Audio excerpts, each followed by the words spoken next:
We are dealing with the end of the world that we know. Russia is more of a symptom of this than a cause. This really is the end of the world. The end of the world we understand, yeah. We're going back to something that's a lot more similar to the world as it existed in the early 1900s. The closest would be the Black Plague. But the Chinese are going to lose a greater percentage of their population in the next 20 years than Europe did during the Black Plague. And you think by famine? This assumes no famine. This is just aging. Just aging. Yeah, if you have an energy breakdown or a food breakdown, it happens a lot faster. And they have energy issues and they have food issues. They are the world's largest importer of energy, about 14 million barrels a day. Remember, we're a net exporter. And they are the world's largest importer of food and food inputs. That's it? That's as good as it's going to get, because there is no trade option out of this without the United States. But how does China come through this, though? They don't. So what happens to them if they don't? Well, I mean, this is one of the wild things and the hard parts of my job. It falls into famine. It falls into tyranny. You get hundreds of millions of people suffering from malnutrition and then ultimately dying. The coast goes one way. The interior kind of breaks off and shatters. And then the cities of the coast in the south, your Shanghai, your Fujian, your Guangzhou, your Hong Kong, they basically become independent city-states and integrate with foreign powers primarily in order to get food. With the Russians having their problems, the Russian space is the world's largest single supplier of fertilizer of all types. So we are already knee-deep in a fertilizer crisis globally. The Chinese are the last in line for all of this stuff. 90% of the calories they produce are dependent upon a foreign support system. In the United States, it's less than 10. We produce most of what we need locally, and most of the rest comes from Canada. But you interrupt the food supply chain in any meaningful way, and China is only one of a host of countries that has some very real problems. Now, China faces the biggest one in absolute terms because of the size of their population. Second, I will say there are 7 different variants circulating in Beijing right now, or in China right now. 3 of them did not exist 2 or 3 months ago.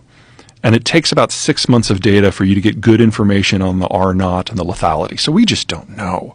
They're also they're in the middle of the worst aspect of the pandemic for them ever. Yeah. Now, which is very strange for us because we're on the other end of it. You know, and if you have a food or an energy crisis, or God forbid, both at the same time, on top of a health crisis, on top of government incompetence, there is no way a central government holds together in that sort of environment. Is that they're going to lose 1.5 million people because there's no one to listen to anymore. That's one of the fun things about Russia versus China. And it's very difficult for the Xi administration to even run it because it's not an administration anymore. No one wants to bring Xi information on anything. We now have tech barricades that prevent the Chinese from buying the equipment, the tools, or the software that's necessary to make semiconductors. In fact, he went so far as to say any Americans working in the sector have to either quit or give up their American citizenship. Every single one of them either quit or was transferred abroad within 24 hours. So the tech system is stalled. They don't have the young people to go consumption-led. They're completely dependent on the U.S. Navy to access international trade. They are the most vulnerable country in the world right now.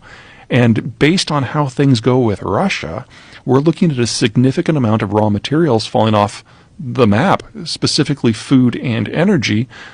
And the Chinese are the world's largest importer of both of those things. Without young people, we've seen their labor costs increase by a factor of 14 since the year 2000. So Mexican labor is now 1/3 the cost of Chinese labor. Their educational system focuses on memorization over skills. So despite $1 trillion of investment in a bottomless supply of intellectual property theft, they really haven't advanced technologically in the last 15 years. Mexican labor is probably about twice as skilled as Chinese labor now, even though it's 1/3 the cost. They've consolidated into an ethnic-based, paranoid, nationalistic cult of personality. Even if the Chinese were able to capture Taiwan without firing a shot, it doesn't solve anything for them.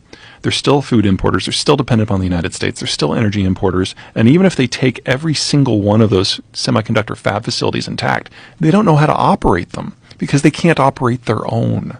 And their own are among the worst in the world, not the best.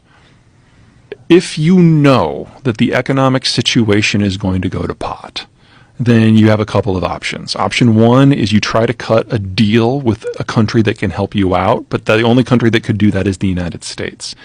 So, with that sort of environment and ocean moats, the United States is an economic power, who is in charge. I mean, we've had decades of bipartisan effort to try to screw this up, and we haven't pulled it off yet. We're not going to do it under Biden. He doesn't have the energy.